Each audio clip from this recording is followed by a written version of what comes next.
Greetings, friends. Started the stream a little early this morning to get a jump on this. Continued work on my flavor text. Yesterday I took a little break and I did some map making, which was pretty cool. It was fun to do that live. Had a couple of the artists that I know, including Jeff, who does artwork for the game, tune in. And that was really nice. I gave some feedback. And I learned a lot about things I hadn't considered, even though I'm pretty intimately familiar with this world. So if you're watching this not live, I'll give my usual pitch. Best thing you could do is subscribe to this channel, follow this channel on stream. There's a YouTube channel, Fox and Board Games. Pull that up right now and share that with you.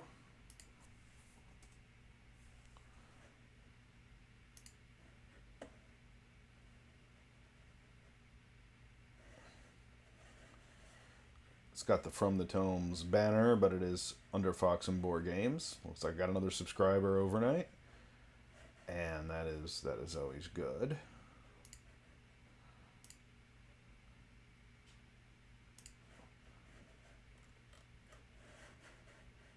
There it is.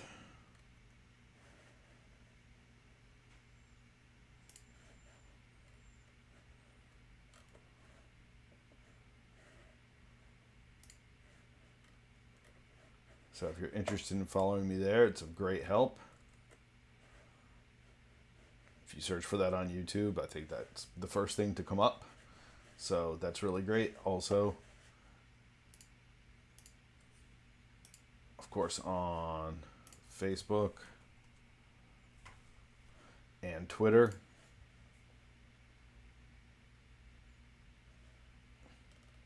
I don't have the Instagram set back up yet. This will not only be primarily for the publication platform that I will be using for Tales of the Hard Land, but tomorrow morning, in fact, I have a really cool meeting with some former students, or technically still currently students, but they are. I'm on sabbatical for a semester, so I probably won't see them again before they graduate. So they may as well be former students, and what I will be doing is talking with them about publishing some games through my company that they've been working on. So that's pretty cool. That's pretty exciting. But this is becoming a thing. It's becoming a thing I'm doing. It's becoming a thing I'm doing at more than just a hobbyist level. And if you're interested in supporting it, for now, subscribing to these various platforms, following what I'm doing, and sharing with your friends is probably the single best way that you can help me in terms of supporting the project. And I appreciate every little bit of it. Every time someone logs into a chat, or every time someone shares something that I'm doing or talks to me about the game, it's a reaffirmation that I'm on the right track. And it's been a long time coming.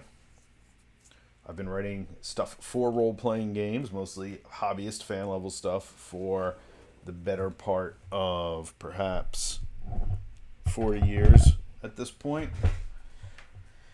And it's time I get my own stuff out there.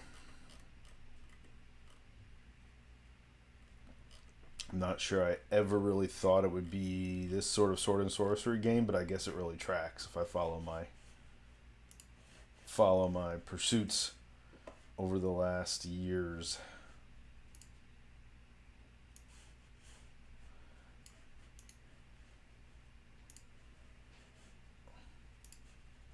I do have my chat window up, so I can see someone if they talk.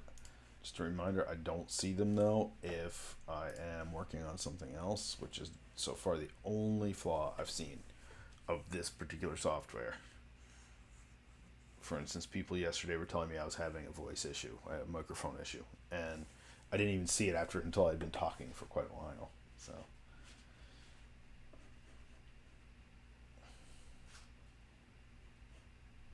So now to get to work. Continuing working flavor text. I've talked a little bit about it in the previous videos. And really the goal of this is to not only give someone a sense of what the character can do as far as getting their superpower, their gift, which are basically the superpowers in the game. That's what makes you a hero. But it is a little bit about placing these things in the world and having them make sense in the world.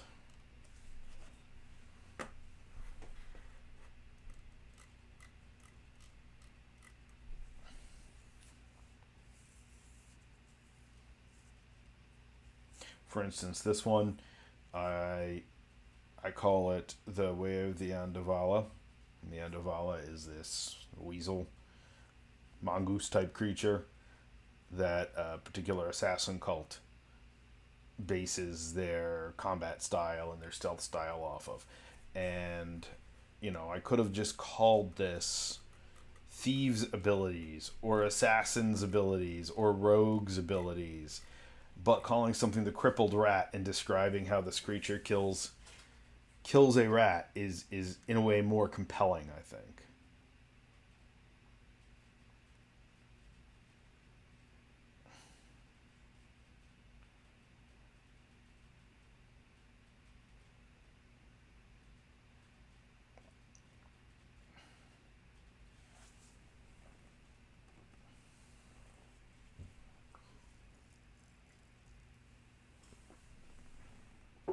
And as with everything else, I have in fact been,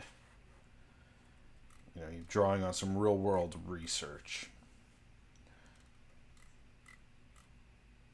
I still have, three more? Three more blocks of text to do. Three more abilities to do.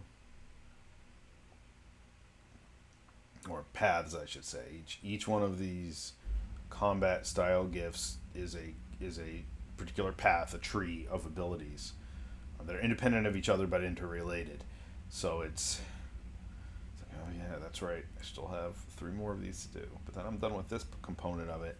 And hopefully after that, then I will be able to start compiling this, all of what I've been working on, into like a player manual.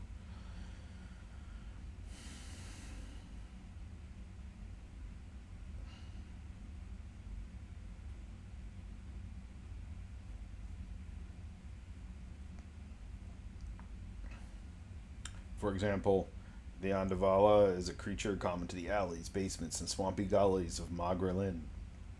They resemble a mongoose or similar weasel, but are shiny black. Andavala are thought to be agents of Ashri, the goddess of night, shadows, and movement within. These creatures are known for their stealthy ways and deadly strikes on prey, usually snakes and rodents. From the darkness, the largest assassin cult of Magrelin take the name of this animal. And while they are not the sole practitioners of stealthy combat, many say they are the masters of it in the New World. New Kingdoms, sorry. Masters of it in the New Kingdoms. I also get to do a little editing. Not a lot of editing. Just enough editing to progress this. So if somebody reads it tomorrow, they won't say, why is this guy not even writing complete sentences?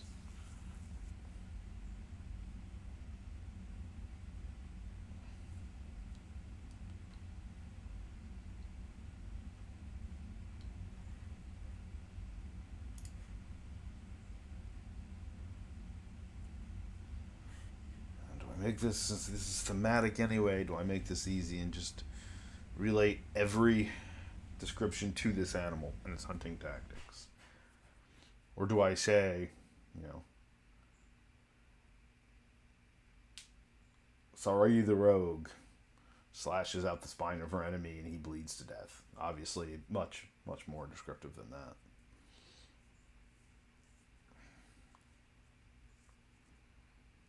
It's a good call. Or do I follow one character? That would make my life a lot easier, wouldn't it? But I haven't been following that format up until now. Then I run the risk of, do I go back and reformat all the other path trees, descriptions to conform to that? And I'm having fun making up different characters and situations, even if they're loose characters and situations. But at the same time, it's becoming a little redundant.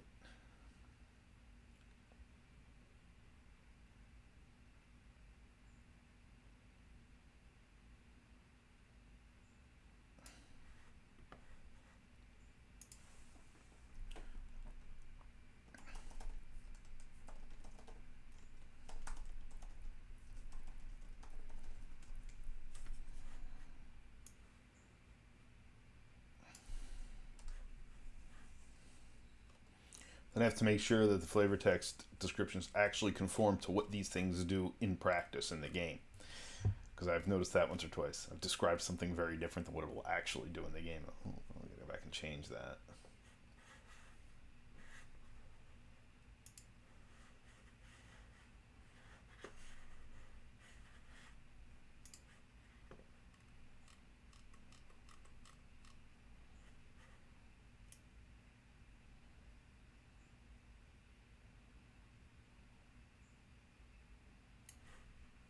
Well, in we go.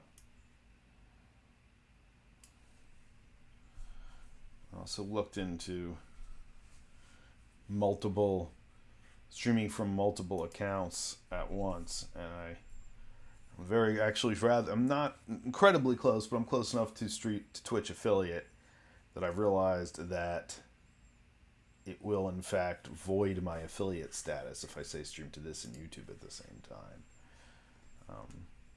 which is kind of a pain, but I get it from a monetization purpose.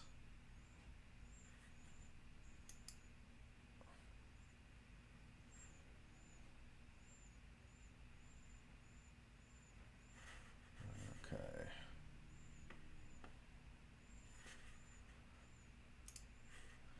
By the way, tomorrow night, Wednesday night, the 19th, 20th, the 20th, will be magic items. That's the topic of our chat tomorrow night.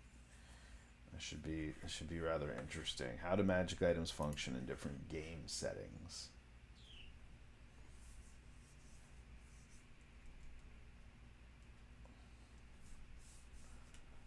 What are the purpose and what are magic items? What are the purpose of magic items? Let's see.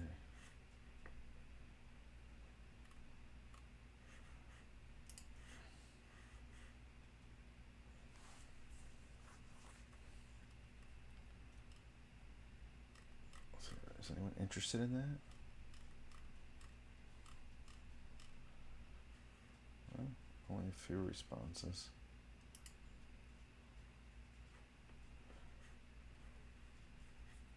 So it's a juggling act.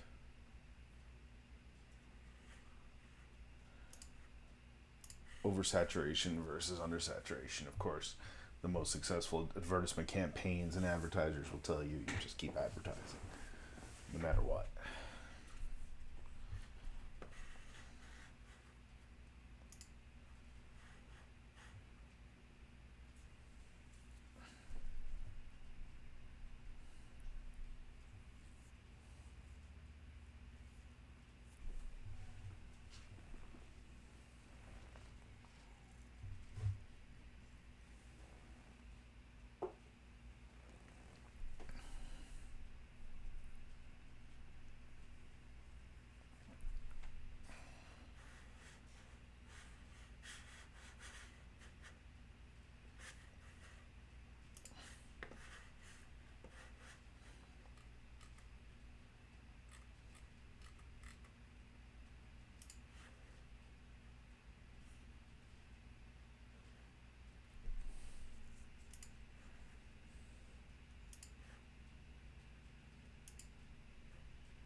Or I have to redo this character sheet too.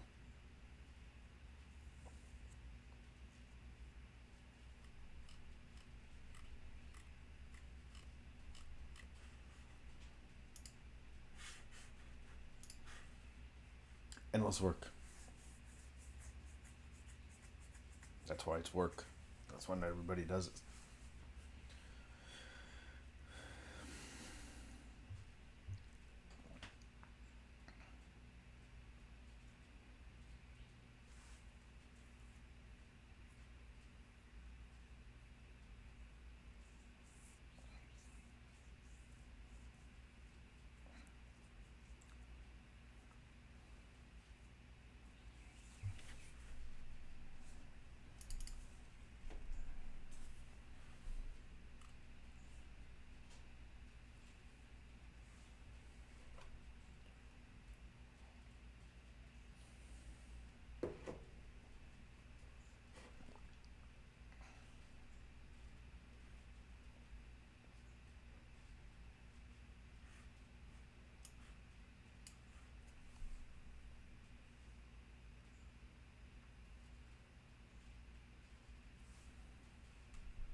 opportunity too to review things like names and wording and general tone of these.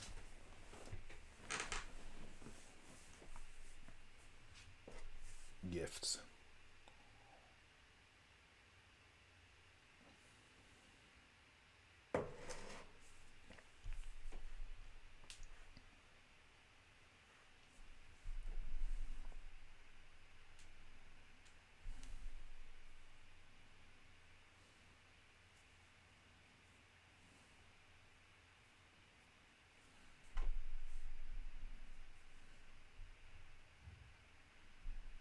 I think I should also probably go through and do a list of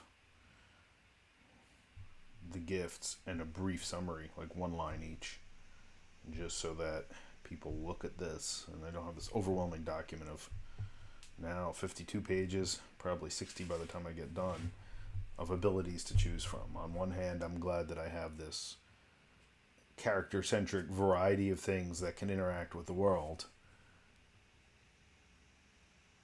On the other hand, I know how overwhelming it is to look at a game book.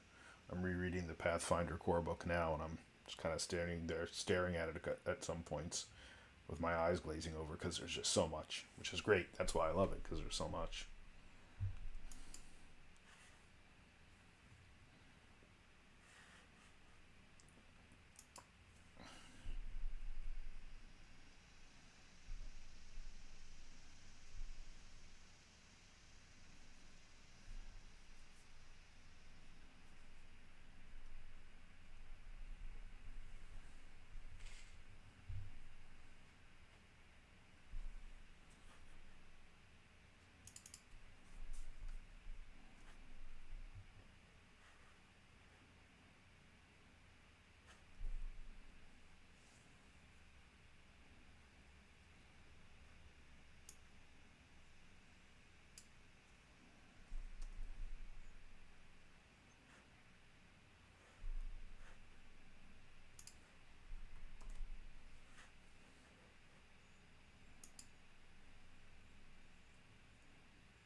guess I should save that work, huh?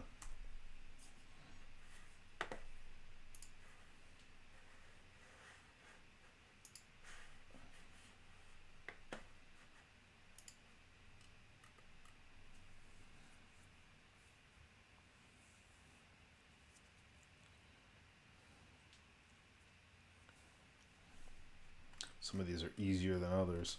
Sometimes the text is there, the idea is pretty much there. And just drop it right in, and it works. Other times I have to stare at it for 20 minutes before it comes to form.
One more down, two more to go. At this rate, I could probably blow through these before I'm done with the stream today. Yay me.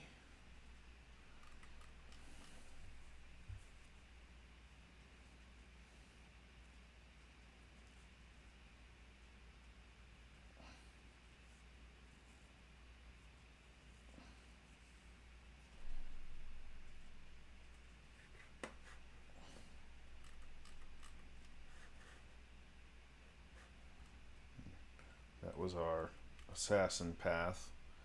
Here's our guard dog path.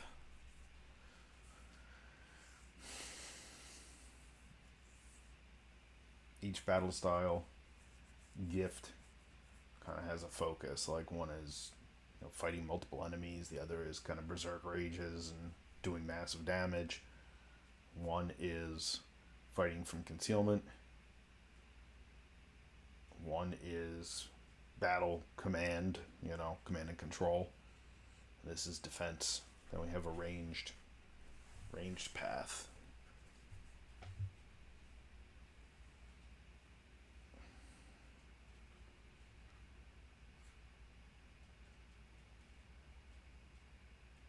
This is if you want to tank and defend your friends.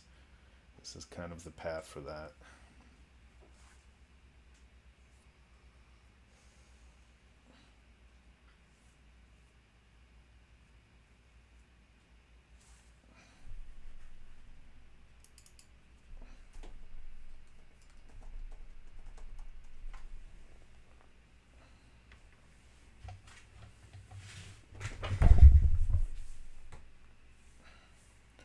Sat more this month than I have in quite a while.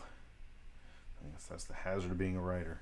Carpal tunnel and increased back strain.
take a little break. I'll be back in a couple minutes.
Hey, how are you? Of course, I started talking and I realized I'd already muted my mic. Thanks for popping in. I don't think we've chatted before. Really enjoy people popping in and saying hi. Yeah, it's the imagination part isn't really the fertile imagination is not really my issue. It's always just been the focus time, and that's part of why I've taken effectively. I know I'm privileged and can do this. Taking a year sabbatical off my teaching job to really focus on getting this game done and getting it out there and really making it more than just kind of an RPG manual, but making it a literary experience as well. Trying to make it something that people become invested in beyond just sitting down to play the game. I'm going to take a short break. That's why I muted my mic, because I was going to take a short break. I'll be back in a few minutes. Thanks for popping in.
Okay, we're back. If anyone is lurking around, wants to say hi, feel free. Also, though, when I have my document open, for some reason OBS sticks the chat in the background, so I don't always see it, which is why I didn't actually reply to Nanoheart earlier.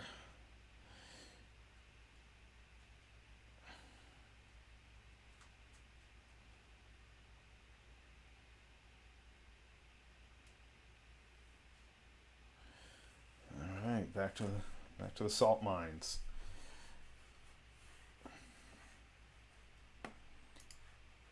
Again, I have no problem admitting I know I am extremely privileged to be able to take this time and work on a role playing game. As I joke around repeatedly on my various broadcasts, like 15-year-old me, who was basically Eddie Munson from Stranger Things, well over 30 years ago now, and never imagined someone saying, yeah, someday in your life you're going to get to sit around and get paid to write a role playing game or write role playing game material. So, I mean, effectively paid. I'm not getting paid by the word or anything, but I get to keep my health benefits and get a minor stipend while I'm on sabbatical. So.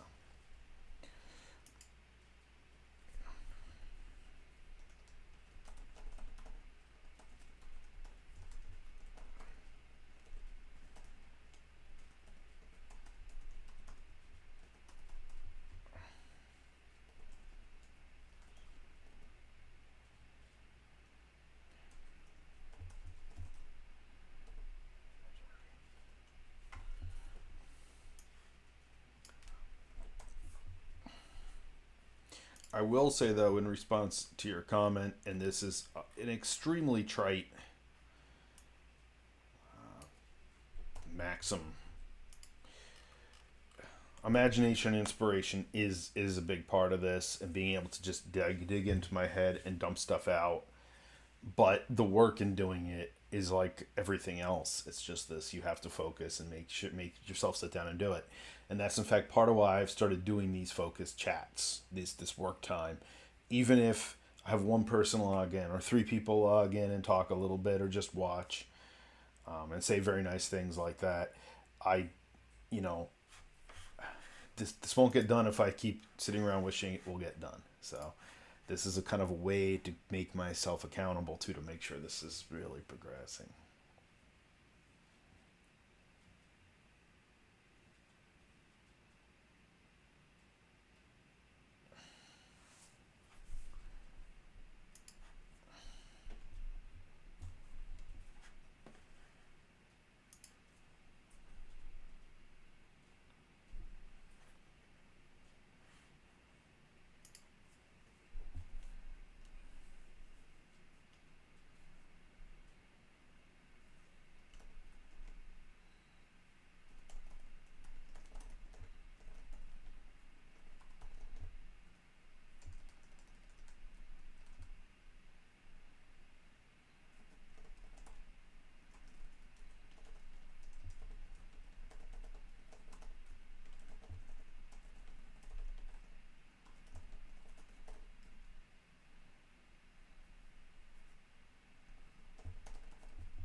systemically, this path is actually one of the easiest, if you want to call it your tanking, your buffing path.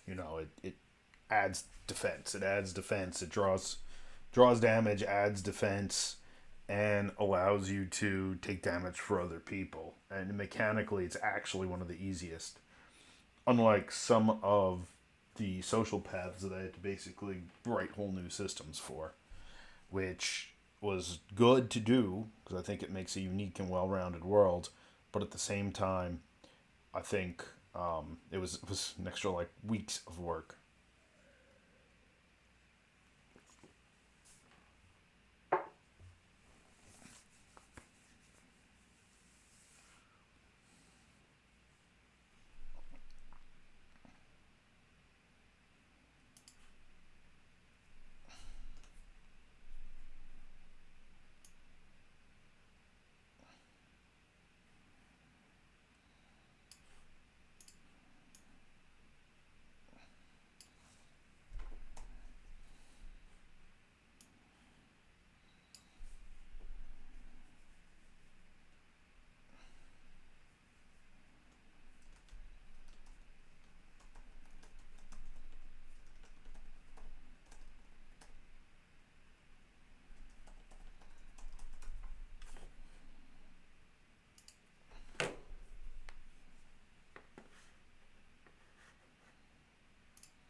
Oh, there's what, Tom? Hi, Wendell. So my chat doesn't refresh all that quickly. It's going all right today. Chewing through the flavor text. I think I'm almost done. I have a little bit more to go. My goal is by one to kind of get it all there in the draft form.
Sometimes I look through two or three stupid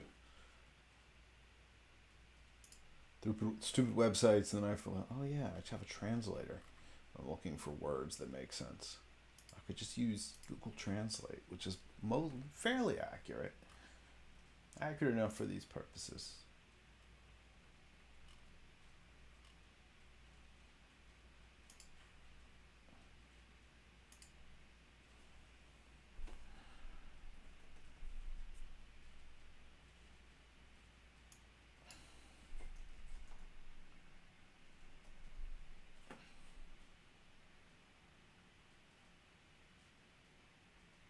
Interesting. Didn't know that word meant that.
Yeah, I'm a big fan of that.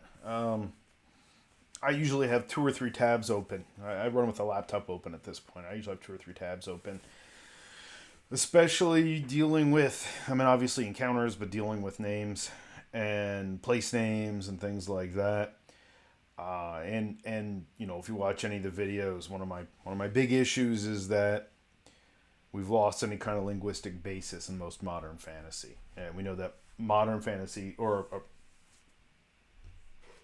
fantasy in its original form was an extension of myth, which is based on a culture's history and linguistics. And one of my issues, I don't read a lot of fantasy. I don't watch a lot of fantasy. And every time someone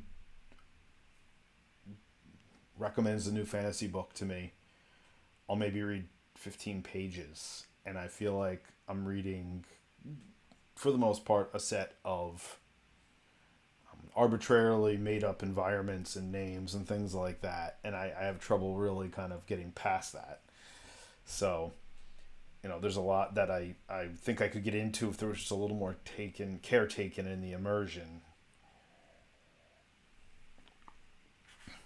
It doesn't take much research anymore. You know, I mean, you have to do the research, but it's not. You know, you don't have to go sit in an Oxford library or you know, a Princeton library anymore to do a fairly passable research such as that.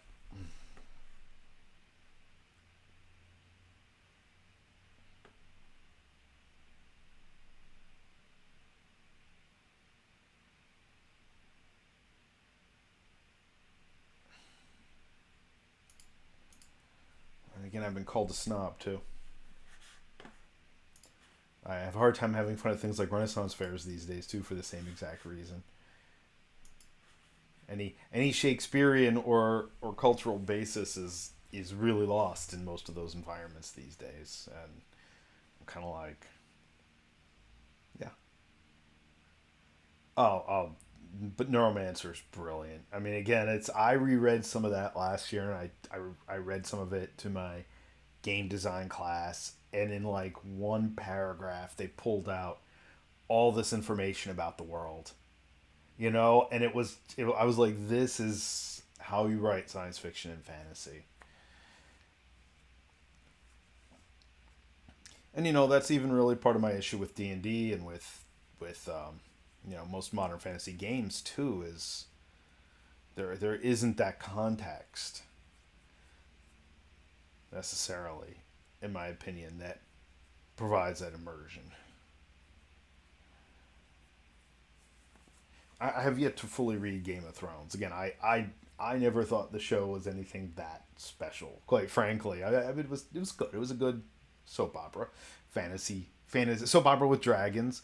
But everyone has said you really should really read the books because he gets so deep into this world, and I should. The drama of the characters, which I hear is actually handled very differently in the books. But that was kind of the last thing. I mean, I watched all of it. You know, we tuned in every week when it was being broadcast regularly. But in the end, I was like, I mean, it's basically melodrama with a different setting, and I understand that's what a lot of viewers want.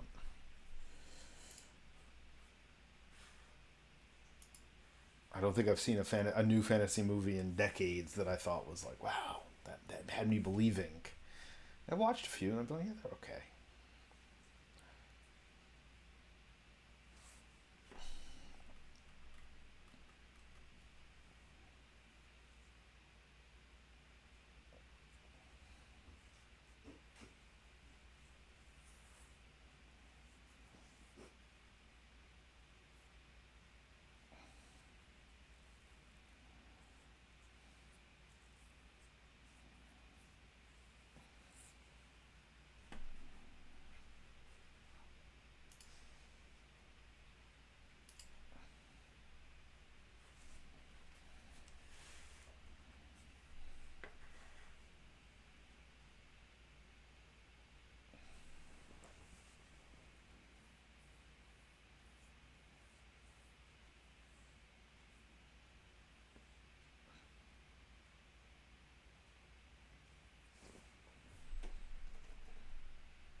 that is that is indeed an issue, and in fact, last week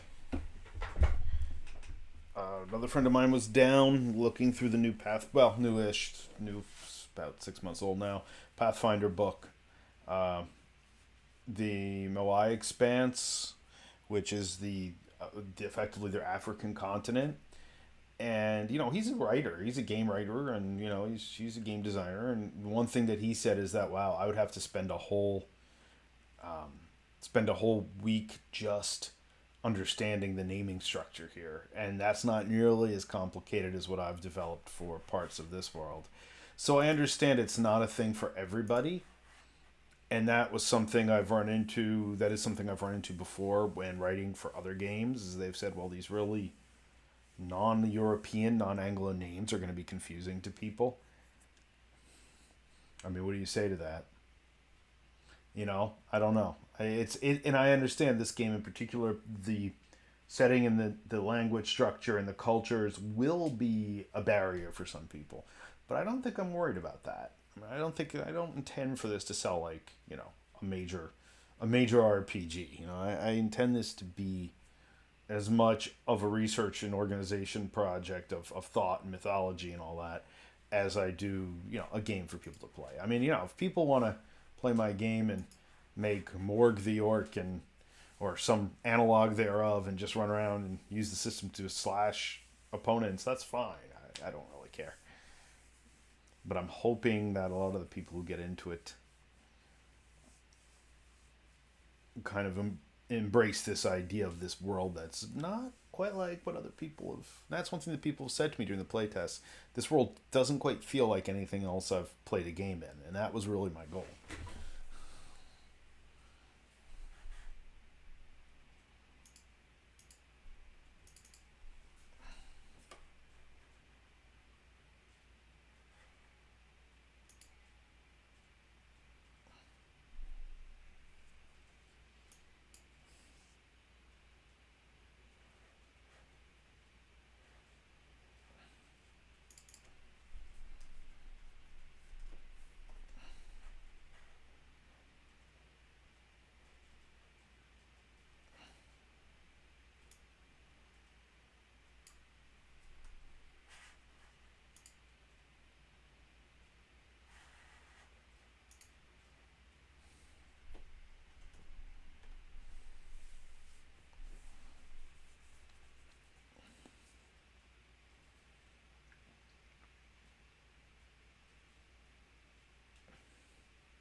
Yeah, it's not a good example.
here with these.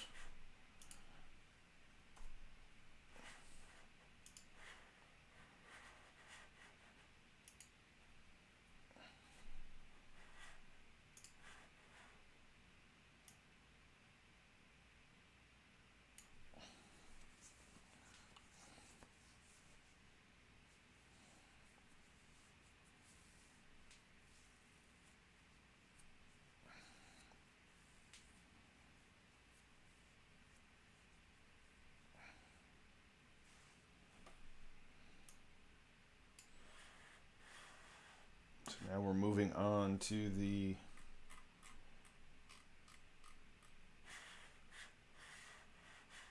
path, the battle style. That involves ranged combat. Something we haven't seen used a lot in the game so far. And part of it is the scenarios that I've established are kind of haven't really worked that way. But in an open campaign world, of course, there's bound to be quite a bit of ranged combat.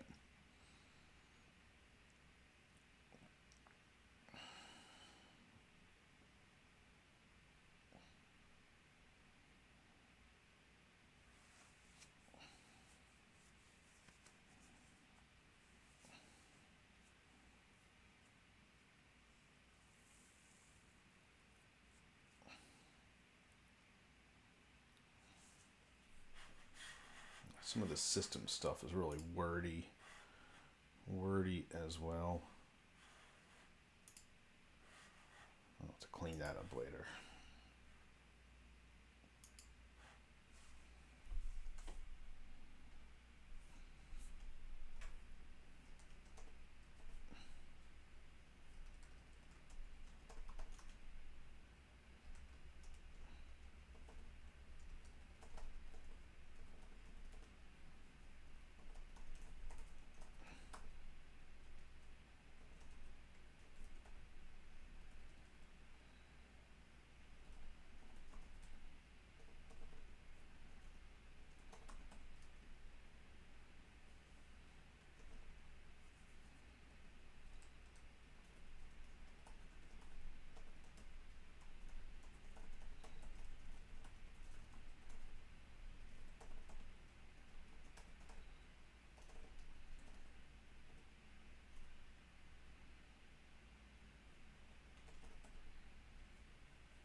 birds are factoring heavily into these descriptions. Now we have one right outside the back door.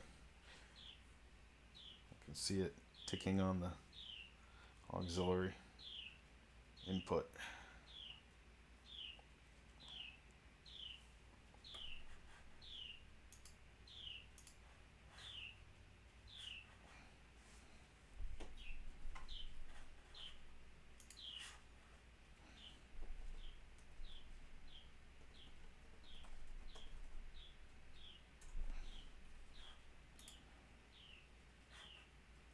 No,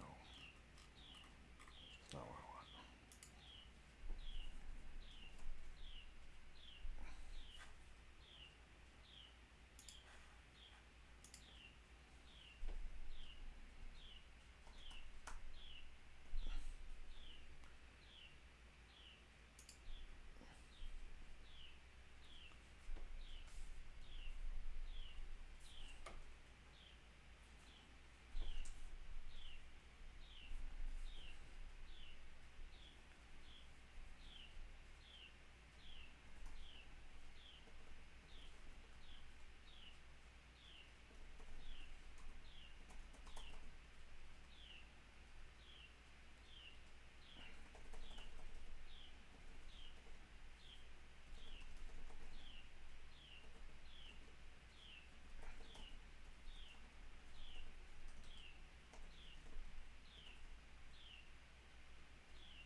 So now, of course, I just realized I kind of duplicated some abilities here. Though I think they're in different, yeah, they're in different paths. So this is a ranged version of the stunning, basically a stunning or a slowing attack, which I have in one of the other paths as a melee engagement. Of course, I think I say in that one it can be used as a missile weapon too. So, hmm.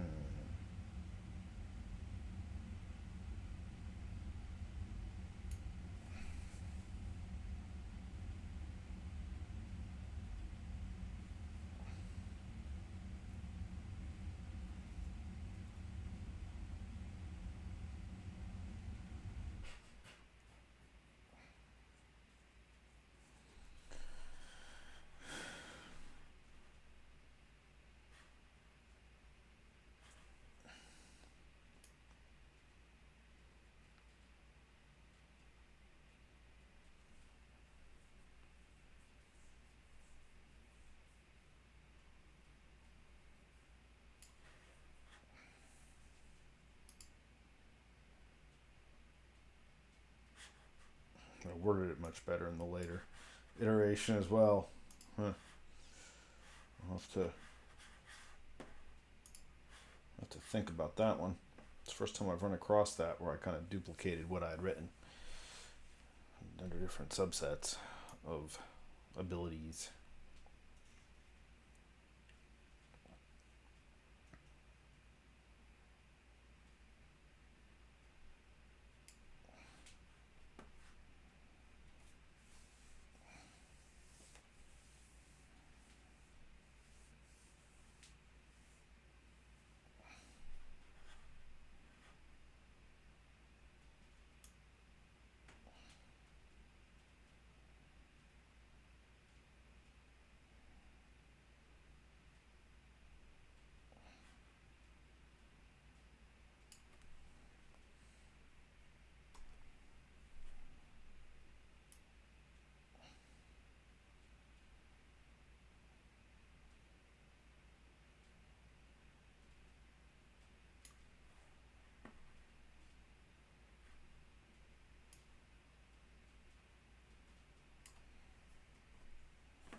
Yeah, there's something satisfying about,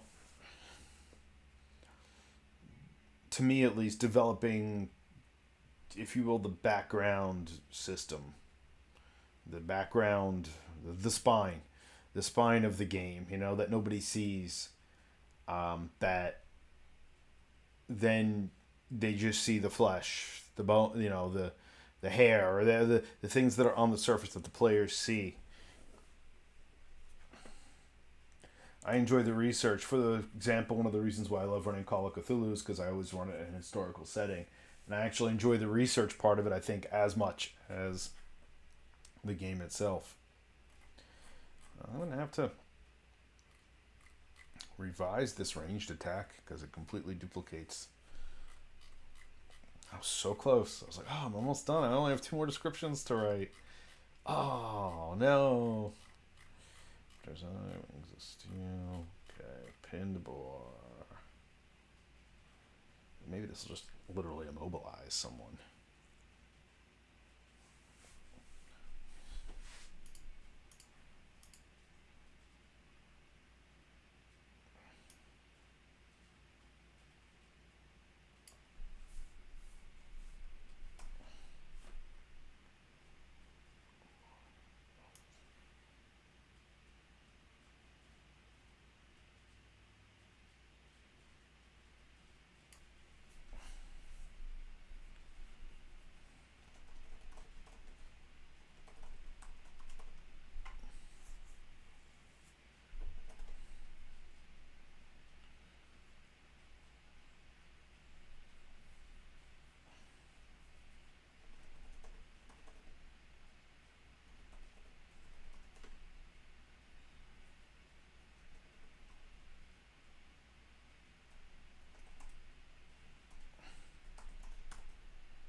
Yeah, I mean that's something that especially some of the newer players in my group have asked me.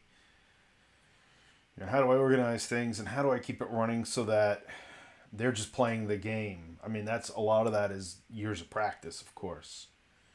A lot of that, and we talked about a little bit about this in the free agency chat the other night. That a lot of this is really these decisions that are made sometimes intuitively throughout the course of a story and adventure or whatever that the players don't need to see all the mechanics that are going through your head or going on behind the screen for it to enjoy the experience. And again, I think a lot of that really comes with preparation. One, I can always tell when someone is winging it, even if they're really good at it. Most of the time, and I'm not talking about just improvising on an encounter. I'm talking about really just making things up as they go along. It's yeah, the number of people who say they want to run a game but then falter when they realize how much actual preparation is involved to do it successfully is pretty high. I always liken it. I liken it to everybody wants to be in a band until they realize they really have to practice their instrument, not just be able to get up and play a couple things. Um, to me, it's a very similar kind of thing. That it looks really easy. It looks really easy from someone who does it in a dedicated fashion. And the other part of that is the experience, because we all know that someone who's really experienced can not rehearse all that much and get up and seem great, you know? So it's a very similar kind of process, I think. Public speaking is the same way.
Well, good improv is good.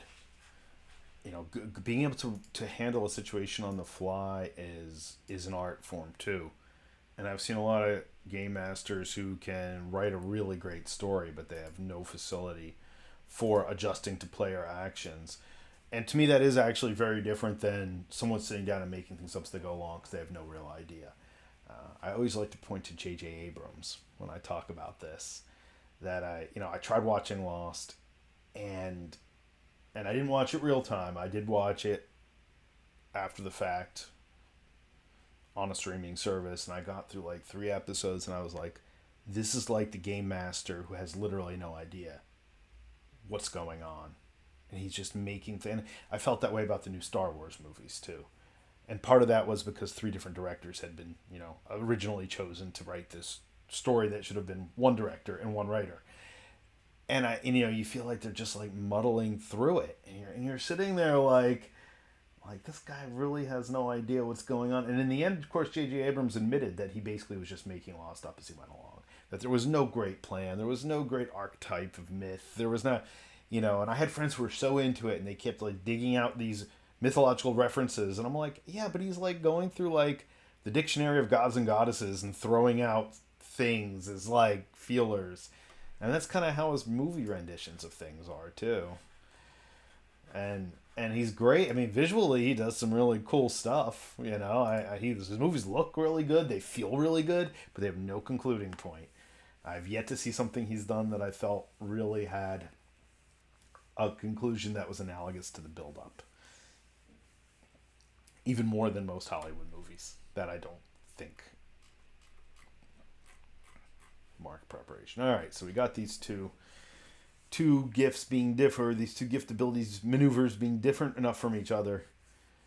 Now, chances are one won't have. Well, I guess one could. One could have the other. One character could have both. It would be unusual, but I guess they could. It's really meant for different types of characters to utilize them. But at the same time, in theory, they could. They could both have. They could have both of these maneuvers, and they would be a little redundant. I'll probably eventually go back in and say one's effective in this situation. And I can make it easy and say one is just melee attacks. That might make more sense. I don't know. I'll go back and look at it. All right, let me try to belt out these last two descriptions.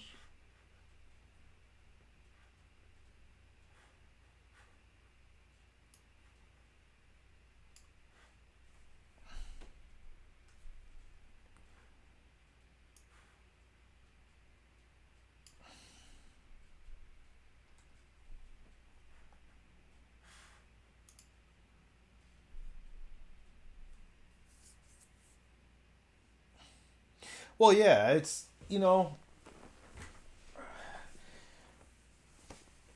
it's improv is improv, no matter what form. Because again, I'm thinking back to music. A person that just knows a few chords and can make a guitar scream and gets up there with a really experienced band, and they're not going to do very well if they haven't rehearsed. If they haven't rehearsed a song and rehearsed timing and rehearsed rhythm and all these other things. Whereas a virtuoso or someone who has spent their whole life can usually get up there and pull it off, but because they've prepared for decades, to be able to do that, and it is a skill. And I know plenty of really good musicians who cannot improv. And I've known people who can play freeform very well, but they do not play well with a band or with learning a piece of music. And they are different things. I think you can do both, but you have to want to do both. I say this to students all the time too. Like, a lot of younger art students get into the arts and they think, well, this isn't that hard. I draw well, or I can take a photograph, or but if they don't do the homework and learn the material and learn the theory and the foundation, it's pretty easy for someone who's been doing it 30 years like myself or yourself to say, well, okay, it's flashy, but what did you apply here? I think that's a common misconception in modern society, that we don't really have to work at anything, and that goes back to a lot of what I've discussed recently in terms of my opinions of a lot of the new game master, professional game masters and celebrity streamers and influencers in the gaming field that are out there. The fact is they haven't been doing this very long. They might be good at it, but they don't actually have the experience or the clout that's been afforded to them by a social media status. Now, again, I'll go back to the folks on Critical Role. I've only seen a little bit or bits and pieces or heard descriptions. From what I understand, Matt Mercer, and more so most recently the guy who did a one shot in his world, are amazing storytellers. But again, they prepare, and they have professional acting experience. That says a lot right there. It's professional acting. It's I have played these games with two professional actors. One is a currently professional voice actor. The other was at a LARP years ago, and he was actually in The Mummy, the original Mummy movie. I don't remember. He played a very minor role. He wasn't a major role. But again, playing with these guys was with these people are such a different experience, because they are trained to do this. So of course, whatever they do in character seems amazing, because that's what they're trained to do. Most of us are not actors.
Yeah, yeah. You create with fairy dust.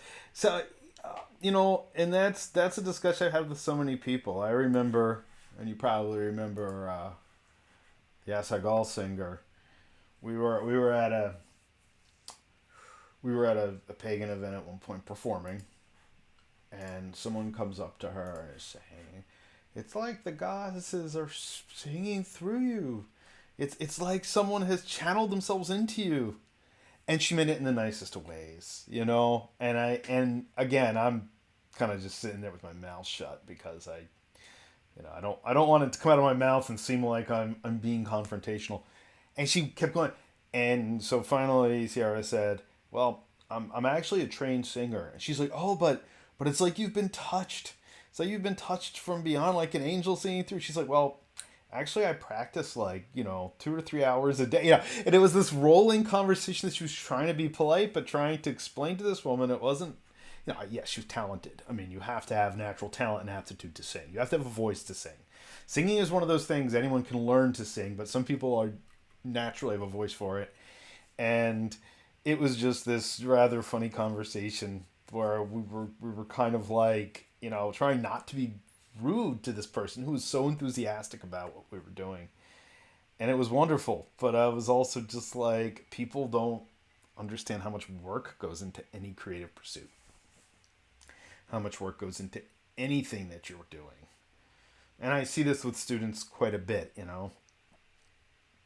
Adult students being the exception usually, but a lot of younger students just don't understand, like, well, when I go home, I don't just forget about everything and play a video game for 6 hours.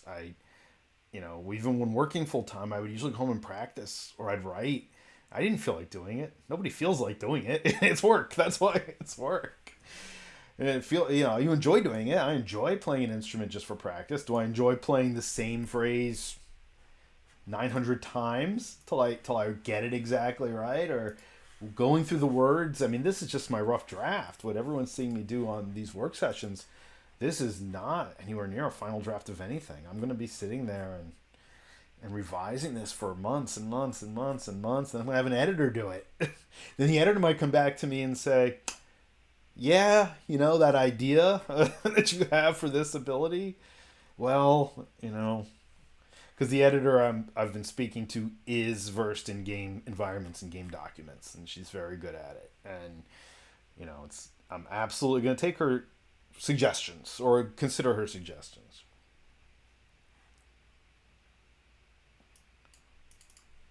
Like right now, I'm just looking at wording, just skimming through this, thinking, "Oh God, I have to revise that."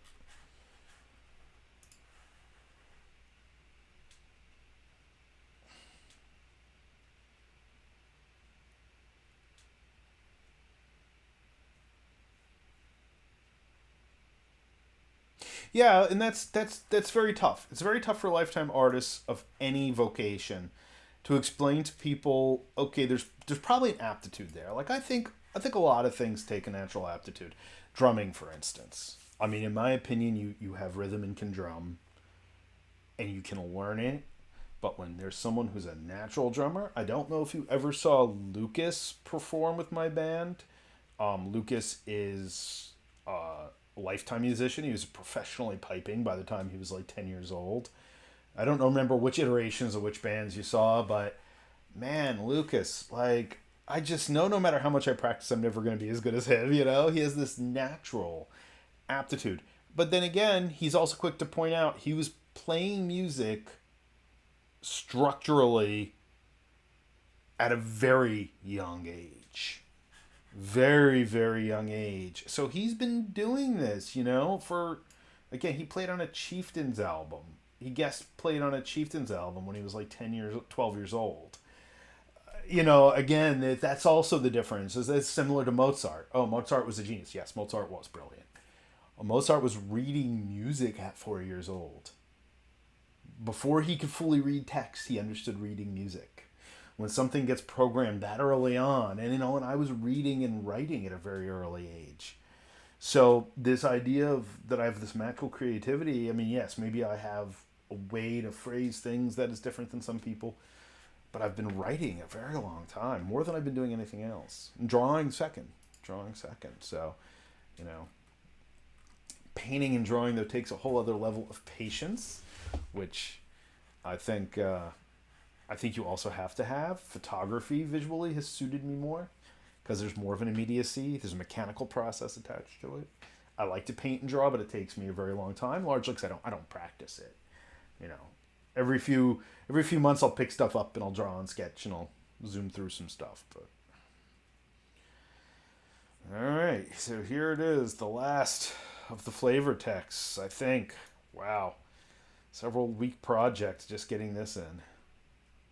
It's nowhere near done. So I'll stick it through. I started a little early and I'll be ending a little bit late. And this is why it's work.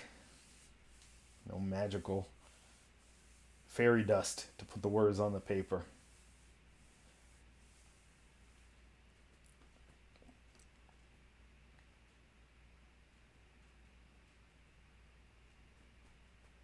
All right, this one's easier to describe.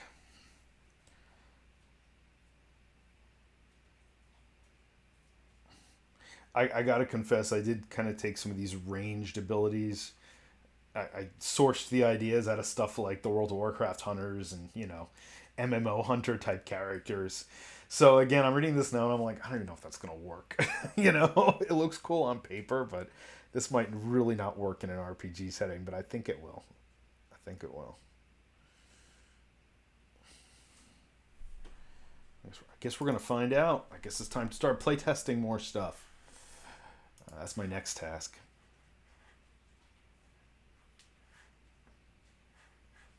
Yeah, no, nothing comes from a vacuum. I mean, well, again, MMOs and early game RPGs were sourced off of D&D, so you read through EverQuest, the first EverQuest characters, they're pretty much D&D classes, all right? Nothing comes out of the vacuum, comes out of, again, the magical ether that gives us our ideas. And again, people like have read through my world and have been like, wow, that's really unique and really original. I'm like, well, a lot of it's based on real world cultures and history. So, again, yes, I've compiled it. Maybe I have this way of thinking about it that frames it differently than a lot of people. But it's not like I'm just making all this up. There are whole geographic features in this world that I've taken from real world examples and made them fantastic. Modified them, but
It's interesting though. I'm just thinking what you said before about like the processing of information. So this is interesting. Yeah. Um,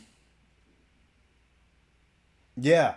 So I said that, right? Star Wars was a lot cooler when we didn't even know what stormtroopers were, right? Like are they androids? Are they men in suits? Are they bio, bio constructs, right?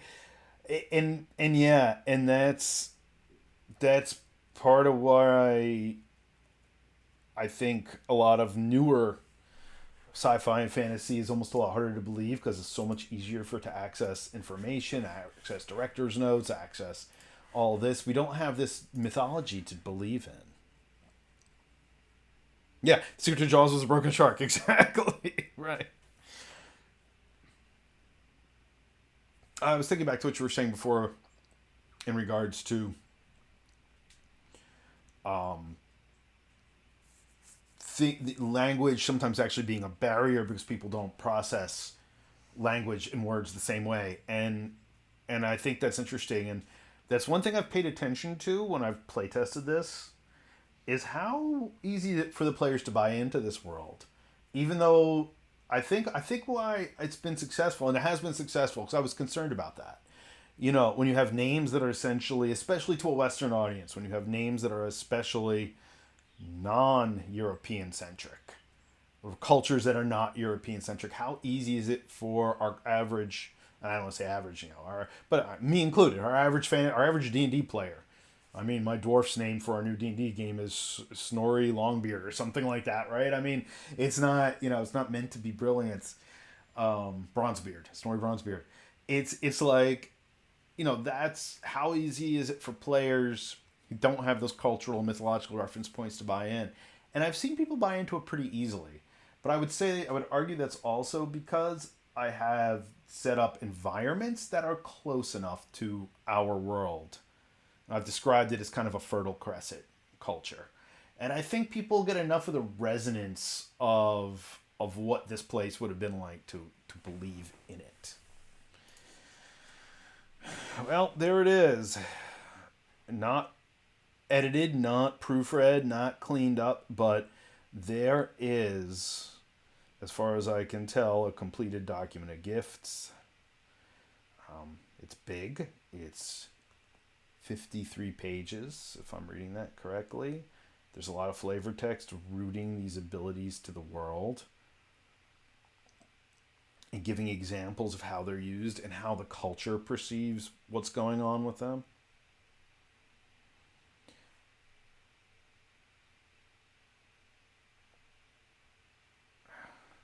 That was a lot of work, but that's work.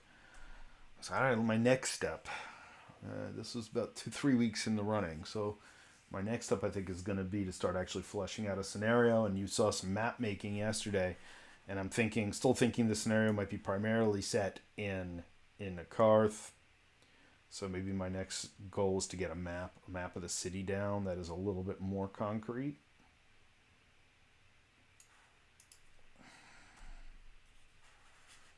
All right, well, I think on that note, I think I'm good for today. I have to go. Speaking of, eat some lunch and practice some music. Thanks again for tuning in. Thanks for dropping by, Tom. Yeah, no problem. Well, tomorrow night we'll be talking about magic items. Our Wednesday night chat topic: magic items, very broadly, for all different games. Everything from what's is a lightsaber a magic item, effectively, to your +2 armor in your first D&D game. Like, how does it function? What's the purpose of the magic items? What role do they serve in the game? Are there too many? Are there not enough? Is the word magic item just too broad? I mean, I haven't even used that word in this game yet. I don't even know how to talk about what's quantifies magic item in this particular world. So we'll jump on and we'll yeah. So we'll jump on tomorrow night. Again, for anybody who is just watching, who hasn't chatted, thank you very much for tuning in. And again, please do follow this channel on Twitch. Go over to the YouTube channel, the Fox and Board Games / From the Tomes YouTube channel, and subscribe there. Stop in on the social media. And yeah, Fox and Board Games is available as all one word on most social media. Instagram is not quite really back up and running yet, but I hopefully I probably should get that. And we got a website coming down the pike. I'm planning to get that underway in the next couple weeks. So again, thanks everybody. It is viewers that are making this happen. I appreciate everybody following along my writing adventures and our chat groups. And we'll see you later. See you next time.